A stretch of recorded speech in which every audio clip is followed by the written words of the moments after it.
그러나 진짜 예배자들이 성령과 진리로 아버지께 예배할 때가 오니 곧 지금이다. 즉 참으로 아버지께서는 그런 식으로 자신을 예배하는 사람들을 찾으신다. 하나님은 영이시다. 그러므로 그분을 예배하는 자들은 성령과 진리로 예배해야 한다. 헬라 원문지격 요한복음 4장 23에서 24절. 우리는 긴 여정을 지나왔습니다. 교회 개혁에 대해 그리고 정치 개혁에 대해 생각해 보았습니다. 중세시대는 교회와 세속의 영역을 구분했습니다. 교회 안의 것은 거룩하고 교회 밖의 것은 속되다고 여겼습니다. 종교개혁자들은 이 울타리를 허물었습니다. 종교개혁자들이 옳았습니다. 하나님의 나라는 교회 안에 침투해 들어와 교회를 변화시켰고 교회 밖으로 흘러넘쳐 세상을 변화시켰습니다. 정치 제도 역시 마찬가지입니다. 교황제라는 종교 전체주의는 종교개혁가들에 의해 타파되었고 교회는 장로교회와 회중교회로 세분화되었으며 이들에 의해 풀뿌리 민주주의가 퍼져나갔습니다. 교회의 정치체제는 다시 세속 전체주의 사회에 충격을 주었고 경랑을 거쳐 서구 자유민주주의 체제가 확립되었습니다. 그 과정에서 수많은 사람들이 피를 흘렸습니다. 다시 전체주의 사회로 돌아가자는 사람들에 대해서 우리는 단호히 말해야 합니다. 아니, 다시 그리로 돌아갈 마음 없어. 가려면 혼자가 단호히 외쳐야 합니다. 그런데 서구 사회와 달리 아직 우리나라 교회들은 제대로 된 변혁을 경험하지 못했습니다. 지금까지 살펴본 것처럼 지금 우리나라는 각 지역에 흩어져 있는 교회 하나하나가 사실상 작은 교황제, 작은 전체주의 사회입니다. 아직도 많은 교회들은 담임 목사 우상화, 성역의 정치, 노예와 정치에 의해 움직여가고 있습니다. 우리나라 교회들은 풀뿌리 민주주의의 장이 아니라 전체주의 교육의 장인 셈입니다. 그러니 세속사회는 더 말할 것 없습니다. 이제 우리나라의 교회들은 진실을 직시해야 합니다. 성경이 말하는 진짜 신앙이 무엇인지, 진짜 교회가 무엇인지 진실을 직시하고 깨어 일어나야 합니다. 만일 하나님께서 이 나라를 심판하신다면, 그래서 이 나라가 망한다면 그것은 주사파 사회주의자들 때문이 아닙니다. 회개하지 않는 교회, 우상에 함몰된 교회 때문입니다. 삶의 본질은 예배입니다. 그러나 모든 예배가 합당한 예배, 하나님께서 받으시는 예배는 아닙니다. 예배 출발은 교회 안의 우상을 제거하는 것입니다. 우상은 하나님께 가증한 것, 혐오스러운 것입니다. 하나님의 말씀을 무시하고 자기 멋대로 드리는 기도나 예배 역시 가증한 것, 혐오스러운 것입니다. 선지자 이사야는 오실 메시아 예수 그리스도에 대해 예언하면서 우상의 문제를 다룹니다. 이사야서 42장은 정말 아름답고 희망에 찬 메시지로 시작합니다. 보라 내 종을, 내가 그를 붙들리라. 내 선택된 자를, 내 영혼이 그를 즐거워하였다. 내가 내 영을 그에게 주었다. 공의를 민족들에게 그가 내올 것이다. 그는 고함치지 않을 것이요 큰 소리치지 않을 것이요 그의 음성을 밖에 들리게 하지 않을 것이다. 부러진 갈대를 그는 꺾지 않을 것이요 꺼져가는 심지를 그가 끄지 않을 것이다. 진실을 위해 그가 공의를 내올 것이다. 그는 꺼지지 않을 것이요 부러지지 않을 것이다. 그 땅에 그가 공의를 세울 때까지. 그러므로 그의 율법, 즉 토라를 연한들이 기다릴 것이다. 역사는 강자들에 의해 공의와 진실이 유린되어 온 역사입니다. 히브리어 뮤시팟, 즉 공의는 재판과 관련된 단어입니다. 율법은 원래 약자를 위해 주어졌고 재판은 공정해야 함에도 불구하고 강자들에 의해 재판은 왜곡되고 진실은 은폐되며 공의는 바닥에 떨어지곤 했습니다. 이사야는 공의와 진실을 추구하는 사람들을 부러진, 꺼져가는 사람들로 묘사합니다. 그리고 동일한 단어를 사용해 오실 메시아는 부러지지도 꺼지지도 않을 것이라 확언합니다. 오실 메시아는 그분의 율법, 가르침을 통해 반드시 공의를 세우실 것이요 진실을 드러내실 것입니다. 교회의 역사는 이사야의 예언대로 오신 메시아, 예수께서 세우시는 공의와 교회한 우상 숭배자들 간의 충돌의 역사이기도 합니다. 교회가 그리고 사회가 우상화 정치, 성역의 정치, 노예와 정치에 점령당하면 공의와 진실은 부러지고 꺾여 나가게 됩니다. 오늘날 담임 목사가 성역화되어 치유의 법권처럼 되어 있는 교회들을 우리는 너무나 흔하게 볼 수 있습니다. 우리 사회의 특권층도 마찬가지입니다. 이들은 이사야 42장 8절의 말씀을 귀담아 들어야 합니다. 나는 여호와다. 그것이 내 이름이다. 그러므로 내 영광을 다른 자에게 나는 주지 않을 것이다. 나를 향한 칭송도 우상들에게 주지 않을 것이다. 이들이 끝까지 하나님을 대적한다면, 우상화 정치를 멈추지 않는다면 그 끝은 참담할 겁니다. 이 세상에 예배하지 않는 사람은 없습니다. 하나님을 모르는 사람들도 예배합니다. 정말 그럴까요? 예, 예배는 조금 쉽게 말하자면 칭찬하고 자랑하는 겁니다. 헬라어 중에서 아도나 쉼네오는 노래와 관련이 있습니다. 노래하다, 칭송하다, 찬송하다라는 의미입니다. 반면 에빠이네오나 에울로게오, 독사조는 칭찬과 관련이 있습니다. 사람에 대해서는 칭찬하다, 축복하다, 명예롭게 하다. 하나님에 대해서는 칭송하다, 찬양하다, 영광을 돌리다로 번역됩니다. 성경에서 이 단어들은 모두 예배와 관련해 사용됩니다. 찬양은 노래입니다. 그러나 그냥 노래가 아닙니다. 칭찬하고 자랑하는 겁니다. 누군가를 영예롭게 하는 겁니다. 그런 점에서 이 세상에 예배하지 않는 사람은 없습니다. 사람들은 무언가를 자랑합니다. 무언가를 칭찬하고 무언가를 영광스럽게 합니다. 하나님을 모르는 사람들에게 그 대상은 대부분 눈에 보이는 것들입니다. 예를 들어 청소년들이 어떤 연예인을 광적으로 좋아한다면 이 또한 예배입니다. 부모가 잘 나가는 자식을 지나치게 자랑한다면 그것도 예배의 한 형태입니다. 자신이 너무나 잘나서 자기 도취가 망상 수준이라면 이는 자아 숭배입니다. 대중들이 특정 정치가나 목사를 광적으로 추종하고 옹호하고 미화한다면 그것은 우상 숭배입니다. 그렇다면 그리스도인들은요, 바로 하나님을 자랑하고 칭송하는 사람들입니다. 다윗은 시편 34편에서 이렇게 노래합니다. 1에서 3절입니다. 내가 여호와를 항상 찬양하리라. 그분을 찬양함이 내 입에 있으리라. 여호와를 내 영혼이 자랑하리라. 가난한 자들이 듣고 기뻐하리라. 너희는 나와 함께 여호와를 크시다 하라. 그리고 우리 함께 그분의 이름을 높이자. 1절과 2절에서 다윗은 찬양하리라와 자랑하리라를 교차해서 사용합니다. 여호와를 찬양하리라, 여호와를 자랑하리라. 다윗은 여호와를 자랑하는 사람이었습니다. 그것이 곧 찬양입니다. 다윗은 혼자서만 여호와를 자랑하지 않습니다. 이스라엘 백성들에게 함께 여호와를 자랑하자고 권고합니다. 너희는 나와 함께 여호와를 크시다 하라. 우리 함께 그분의 이름을 높이자 권고합니다. 이것이 예배입니다. 함께 여호와를 즐거워하고 기뻐하며 자랑하고 칭송하는 것, 이것이 바로 예배입니다.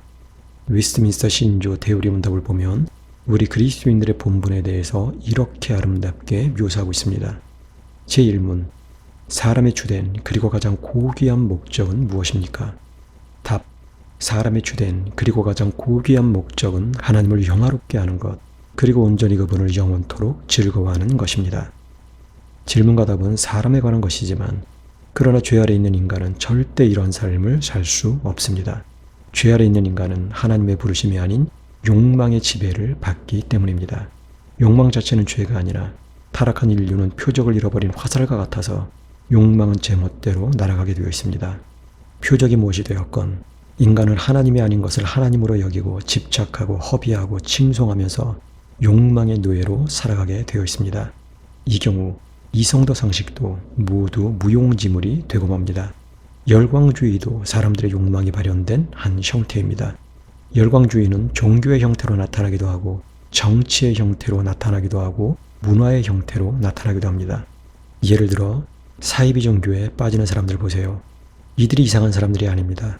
겉으로 볼 때는 멀쩡해 보이는 사람들입니다. 그런데 왜 그런 데 빠지는 것일까요?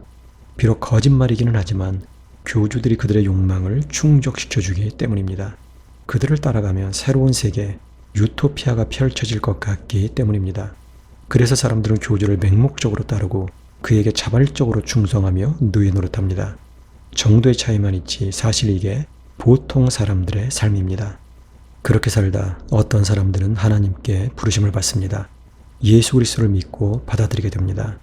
그러면서 그의 삶에 코페르니쿠스적 전환이 찾아옵니다. 욕망을 따라 돌던 세상이 하나님을 중심으로 돌기 시작합니다. 사도 바울은 이 경험을 이렇게 묘사합니다. 빌립보서 3장 7에서 14절입니다. 그러나 어떤 것들이 내게 이익들이었든지 그것들을 나는 그리스도 때문에 손해로 간주한 상태입니다. 즉 오히려 반대로 나는 나의 주 그리스도 예수에 대한 지식의 탁월함 때문에 모든 것들을 손해라고 생각하기까지 하니 그분 때문에 그 모든 것들을 내가 손해보았고 그래서 나는 쓰레기들로 간주하고 있습니다. 이는 내가 그리스도를 벌기 위해서 그리고 그분 안에서 발견되기 위해서요. 율법으로부터 오는 내 의가 아닌 그리스도를 믿는 믿음을 통해 오는 믿음의 근거에 하나님으로부터 오는 의를 지녀 그분을, 그리고 그분의 부활의 능력을, 그리고 그분의 고통들에 참여함을, 그분의 죽으심과 동일한 형태가 됨으로써 어떤 식으로 내가 죽은 자들로부터의 부활 상태에 이르는지를 알기 위해서입니다. 내가 이미 얻었다 또는 이미 완전해진 상태다가 아니라 자, 나는 달려가고 있습니다. 내가 과연 붙잡을 수나 있을까요? 그것을 위해 또한 내가 그리스도이신 예수님께 붙잡혔습니다. 형제들이여, 나만큼은 나 자신이 붙잡아 놓은 상태라고 생각하지 않습니다. 즉, 한 가지, 한편으론 뒤에 있는 것들을 잊어버리고 다른 한편으론 앞에 있는 것들에게 내뻗으면서 목표를 따라 나는 그리스도 예수 안에서 하나님께서 위에서 부르신 부르심의 상을 향해 달려가고 있습니다.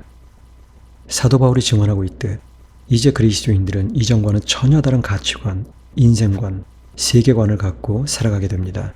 이제 욕망은 소명이란 바른 방향을 향해 비행하기 시작합니다. 에베소서 1장을 보면 하나님께서 우리를 택하신 이유가 장엄하게 묘사되어 있습니다. 먼저 에베소서 1장 3절입니다. 하나님, 즉 우리 주 예수 그리스도의 아버지, 그리스도 안에서 하늘에 속한 모든 영적인 축복으로 우리를 축복하신 분은 찬양 받으실 분이십니다. 그런데 여기 재미있는 게 있습니다. 하나님께서 우리를 축복하시다와 우리가 하나님을 찬양하다는 사실 같은 단어란 사실입니다. 동사와 형용사란 차이는 있지만 어근은 동일합니다. 바로 에울로게오라는 단어입니다. 원래 의미는 좋게 말하다입니다. 하나님께서 우리를 좋게 말씀하시는 것은 우리를 칭찬하거나 축복하시는 것이고, 우리가 하나님에 대해 좋게 말하는 것은 하나님을 찬양하는 겁니다. 그러나 원래 의미로 하면 같습니다. 하나님께서도 우리를 좋게 말씀하시고 우리도 하나님을 좋게 말하는 것입니다. 사도 바울이 여기서 동일한 단어를 사용하는 이유는 분명합니다. 하나님과 그리스도인의 관계를 설명하고 싶어서입니다. 하나님과 그리스도인의 관계는 서로를 좋게 말하는 관계입니다. 자, 여기 삶다운 삶의 정수가 있습니다. 이보다 더 행복한 삶이란 있을 수 없습니다. 인간 사이에서도 관계가 좋을 때는 어떻습니까? 서로에 대해 좋은 말을 합니다.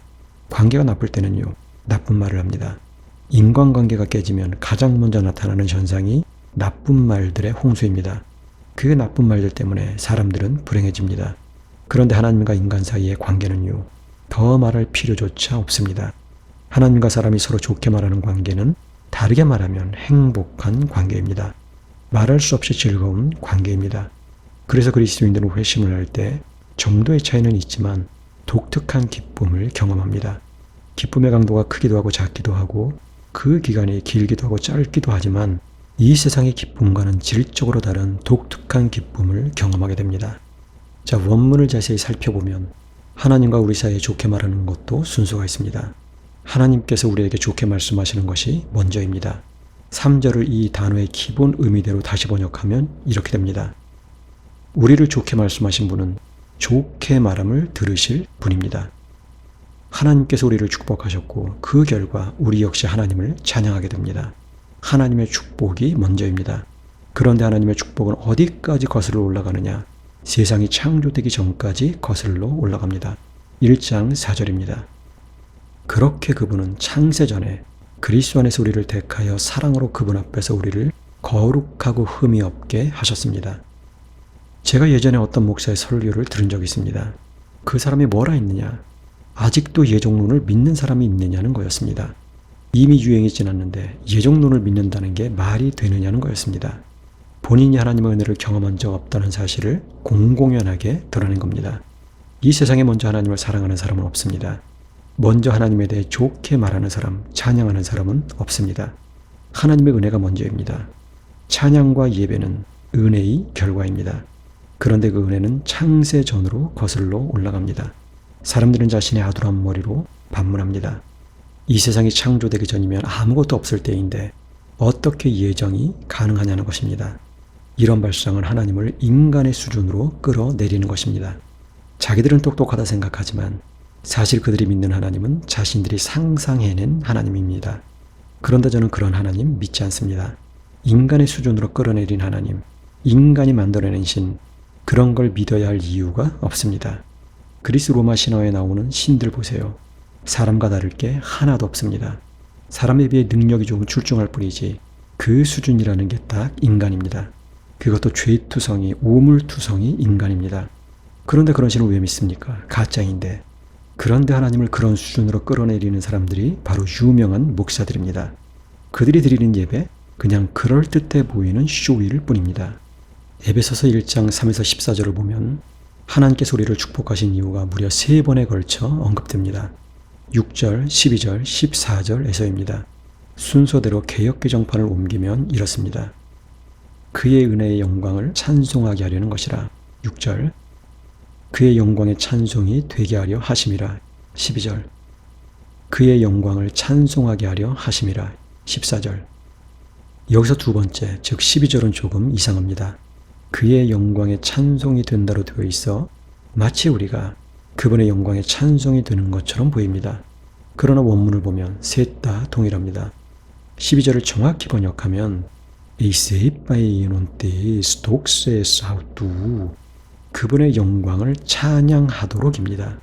하나님께서 우리를 축복하신 이유는 우리로 하나님을 찬양하게 하기 위함입니다. 그런데 이 구절을 오해해선 안 됩니다. 하나님께서 우리를 찬양하는 기계로 만들려 하셨던 것인가 하는 식으로 오해해선 안 됩니다. 앞서 말씀드린 것처럼 이것은 관계에 관한 겁니다. 찬양은 달리 말하면 칭찬이고 자랑입니다. 자랑할 게 있어야 자랑하는 겁니다. 하나님과 우리의 관계는 사랑을 주고받는 관계입니다. 서로를 좋게 말하는 관계입니다. 그런데 그 출발은 다시 말씀드리는데 하나님의 축복입니다. 그 축복의 내용은요. 하나님께서 이 세상에 존재하기 전에 우리를 선택하시고 우리를 하나님의 아들, 딸들로 정하신 것입니다. 예수 그리스도 안에서 우리를 거룩하고 흠이 없게 하신 것입니다. 이것은 신비입니다. 창세전이나 영원 자체가 이 물리적 우주를 뛰어넘는 초월에 관한 것, 절대자에 관한 것입니다. 우리의 이성과 논리 너머에 관한 것입니다. 그런 한 가지는 분명합니다. 하나님의 사랑은 영원에서 발원한 사랑이요 지금 우리와 함께하는 사랑이며 우리의 기쁨, 우리의 자랑거리라는 사실입니다. 자, 이제 예배에 대해 좀 더 깊이 생각해 보겠습니다. 예배는 분명 칭찬이요 자랑입니다. 그러나 이는 예배를 가볍게 생각하라는 말이 절대 아닙니다. 예배하다는 헬라어로 프로스퀴네오입니다. 엎드려 절하다, 경배하다, 예배하다라는 뜻입니다. 구약성경 헬라어 70인경에서는 주로 엎드려 절하다라는 의미로 사용됩니다. 창세기 18장을 보면 여호와의 사자가 소돔과 고모라를 멸하기 전 마물의 상수리나무 숲에 있던 아브라함의 장막을 지나갑니다. 이때 아브라함은 장막 앞에 앉아 있다가 여호와의 사자를 보고 달려나가 엎드려 절합니다. 여기서 엎드려 절하다로 사용된 단어가 바로 이 단어입니다. 그러니까 경배하다, 예배하다의 원래 의미는 엎드려 절하다입니다. 신약 성경에서도 엎드려 절하다는 의미로 사용될 때가 많습니다. 예를 들어 동방박사, 즉 마고들이 아기 예수님을 찾아와 예물을 드리며 경배하는데 이때 사용된 단어가 바로 이 단어입니다. 즉 동방박사들은 아기 예수님께 엎드려 절한 겁니다. 따라서 하나님을 예배한다 할 때 이 예배가 가볍게 생각할 성질의 것이 전혀 아니라는 게 분명해집니다. 예배는 하나님께 최고의 경의를 표하는 것입니다. 오늘날 많은 사람들이 예배를 가볍게 생각하는 경향이 있습니다. 예배자로 주일 예배에 참석하는 게 아니라 관람객으로 참석하는 경우가 많습니다. 무슨 교양 강좌 듣듯이 예배에 참석하는 사람들도 종종 있습니다. 어떤 사람은 예배 시간에 팔짱 끼고 앉아서 또는 다리 꼬고 앉아서 당신은 짓거려봐라. 내가 당신의 설교 평가해 줄 것이기에 태도를 취하기도 합니다. 그런데 이런 것들은 절대 예배자의 자세가 아닙니다. 예배는 하나님의 임재 앞에 나아가는 것입니다. 하나님의 자비와 사랑의 근거에 예수 그리스도의 공로를 의지해 하나님 앞에 나아가는 것입니다. 예배의 핵심은 말씀 선포입니다. 선포되는 말씀의 귀를 열고 그 말씀에 화답하는 게 예배입니다. 요한복음 4장 23에서 24절입니다. 그러나 진짜 예배자들이 성령과 진리로 아버지께 예배할 때가 오니 곧 지금이다. 즉 참으로 아버지께서는 그런 식으로 자신을 예배하는 사람들을 찾으신다. 하나님은 영이시다. 그러므로 그분을 예배하는 자들은 성령과 진리로 예배해야 한다. 여기 예수님의 말씀에 진짜 예배자라는 표현이 등장합니다. 우리말 성경은 참되게 예배하는 자들로 되어 있는데 더 정확하게 번역하면 알레티노스 프로스퀴네테스 진짜 예배자입니다. 진짜가 있으면 가짜도 있습니다.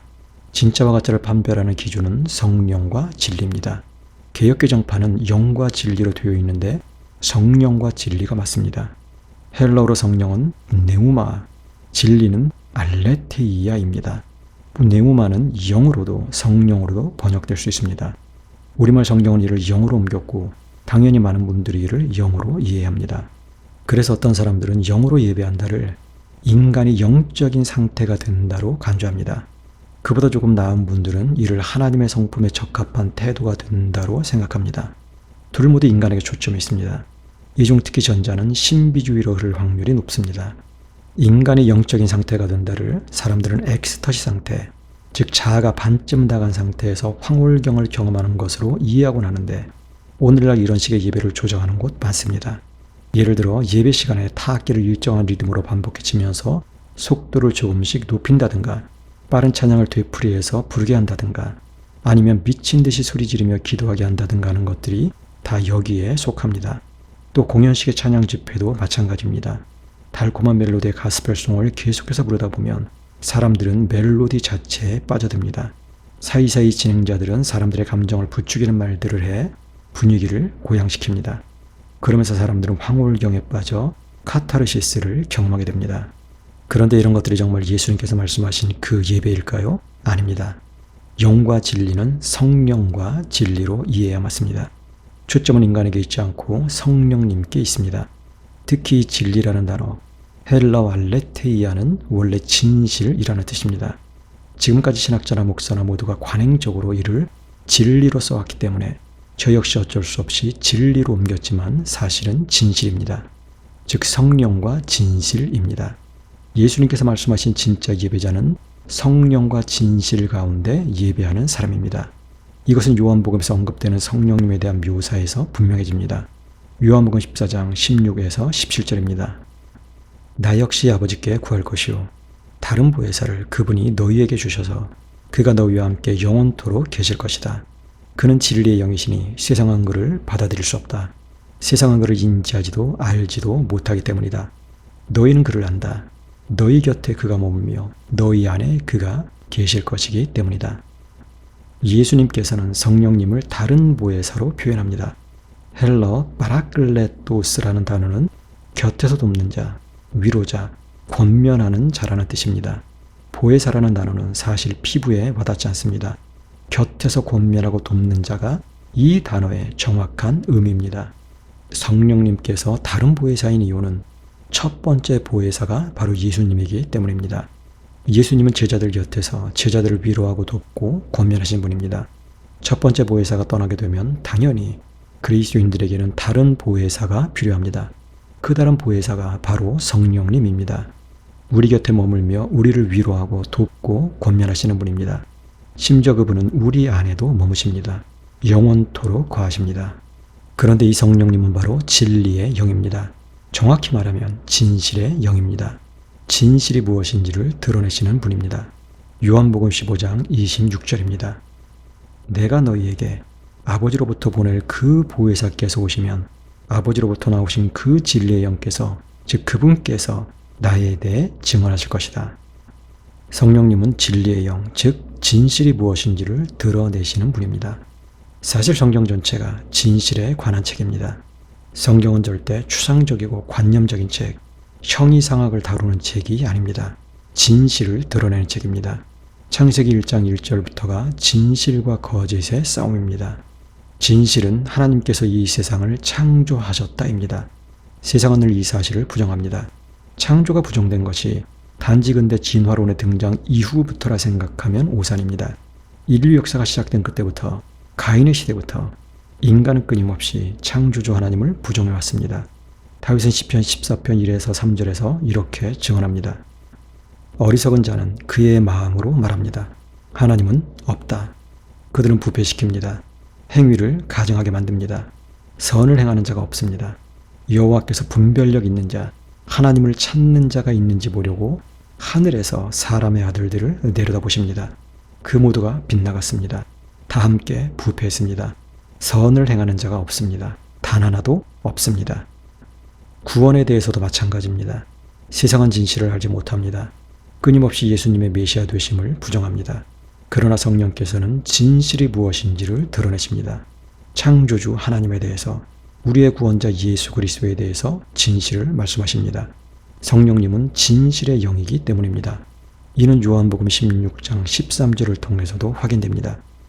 하지만 그분께서, 즉 진리의 영께서 오시면 그분이 너희를 모든 진실 가운데로 인도하실 것이다.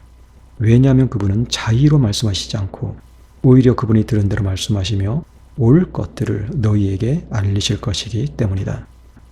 여기서도 확인되듯 성령님은 진실을 드러내시는 분입니다. 자 보세요.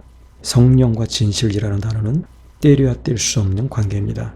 예수님께서 진짜 예배자들은 성령과 진실 가운데 예배하는 사람들이다 하실 때의 의미는 분명합니다. 성령님의 조명하심을 따라 진실이 무엇인지가 드러나는 예배가 진짜 예배라는 뜻입니다.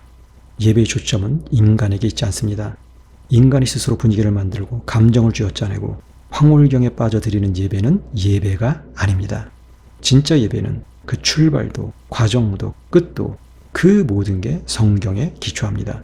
하나님의 말씀이 온전히 선포되는 예배가 진짜 예배입니다.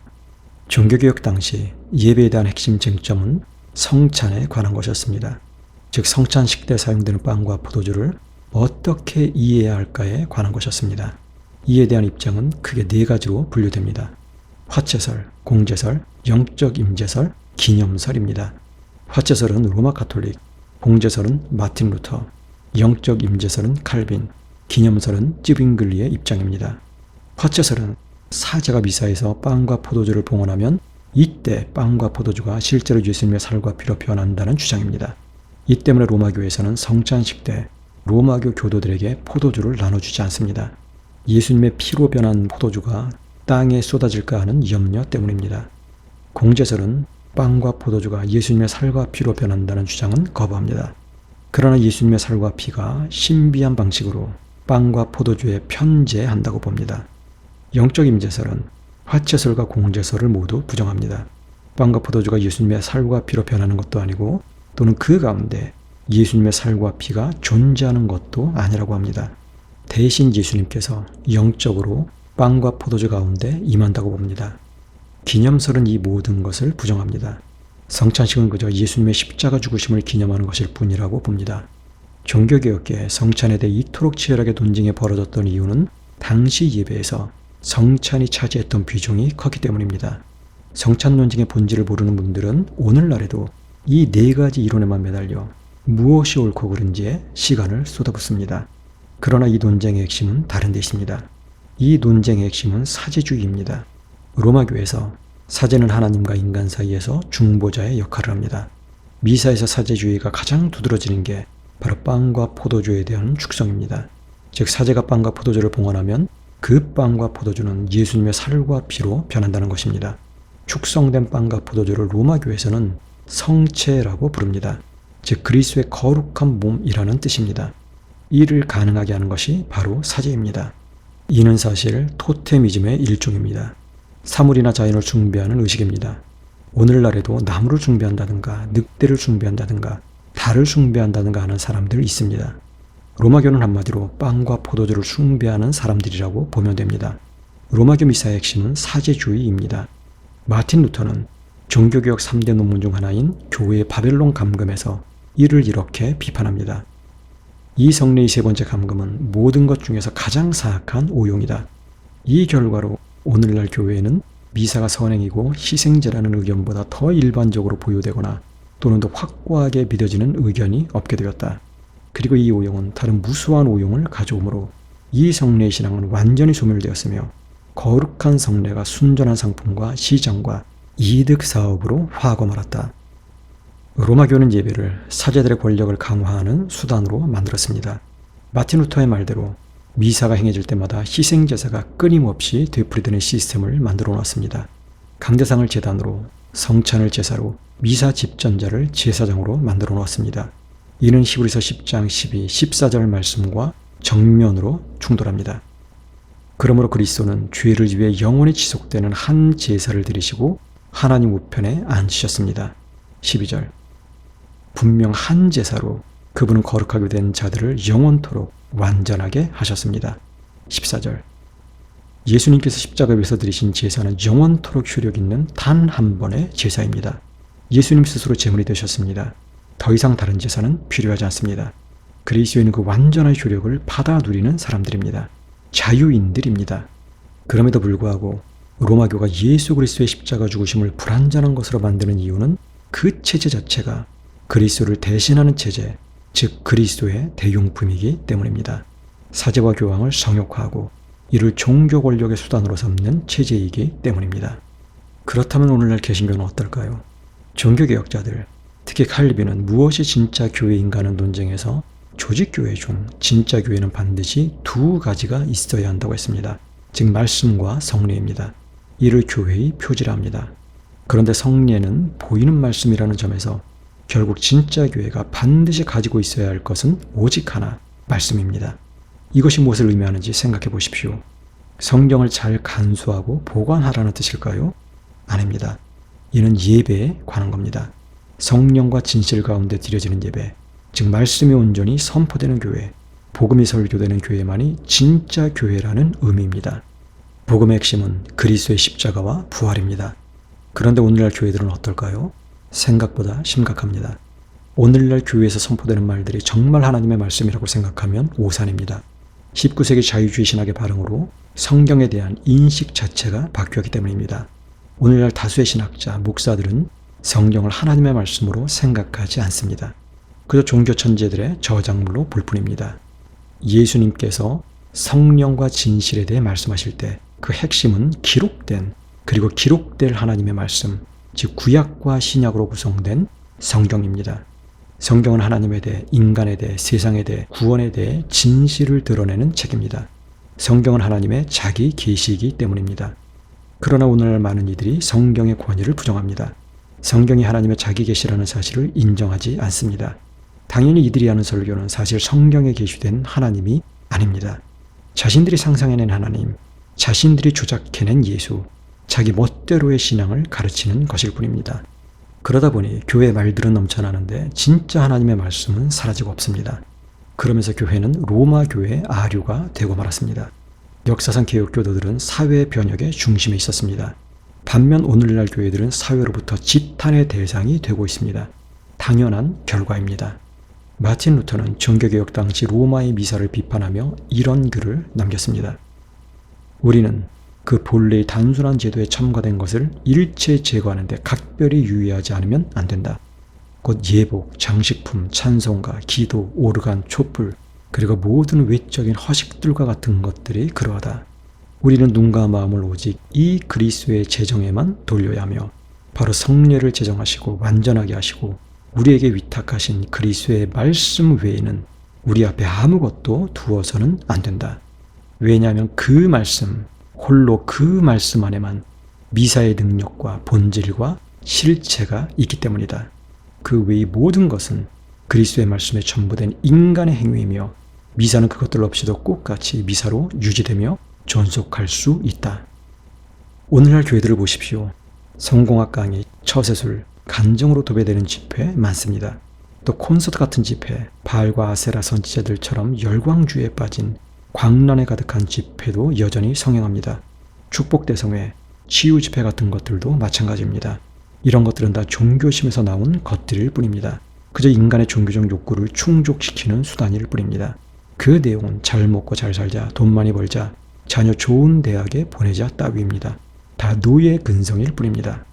여기 하나님의 백성으로서 어떻게 살아야 할지에 대한 고민 같은 것은 전혀 없습니다. 가장 큰 책임은 신학자들과 목사들에게 있습니다. 이들부터가 성경을 믿지 않습니다. 이들은 다른 것에 관심이 있습니다. 이들은 사람들의 종교심을 자극해 자신들의 배를 채울 궁리만 합니다. 그래서 오늘 한국 교회에는 각종 프로그램들이 홍수를 이룹니다. 이런 혼탁한 시대에 우리에게 필요한 말씀은 예수님의 이 기도입니다. 자, 이것이 즉 그들이 당신을, 유일하신 진짜 하나님을, 그리고 당신이 보내신 예수 그리스도를 아는 것이 영원한 생명입니다. 요한복음 17장 3절. 마무리하겠습니다. 진짜 예배는 성령과 진실 가운데 드려지는 예배입니다. 바른 성경관을 토대로 하나님의 말씀이 온전히 선포되고 모두가 이에 화답하며 하나님과 하나님의 뜻을 아는 것이 예배입니다.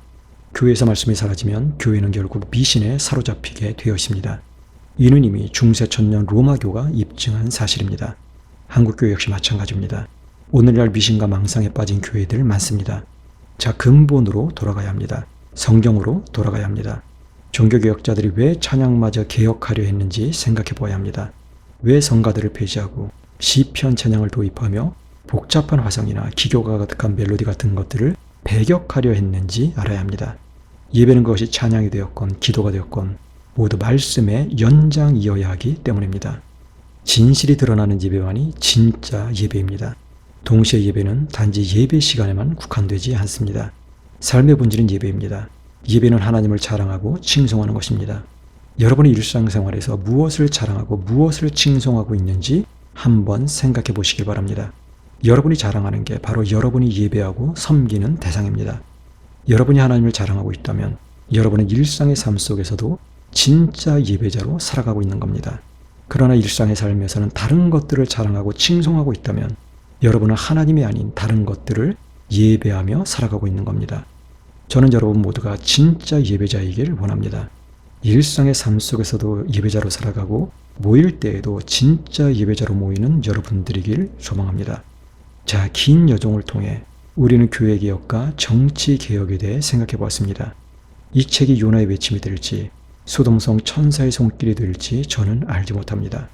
그저 여러분이 어떤 상황, 어떤 형편에 놓이건 여러분의 마음이 위로부터 오는 기쁨과 위로, 하나님에 대한 자부심과 자랑으로 가득했으면 좋겠습니다. 기도하겠습니다.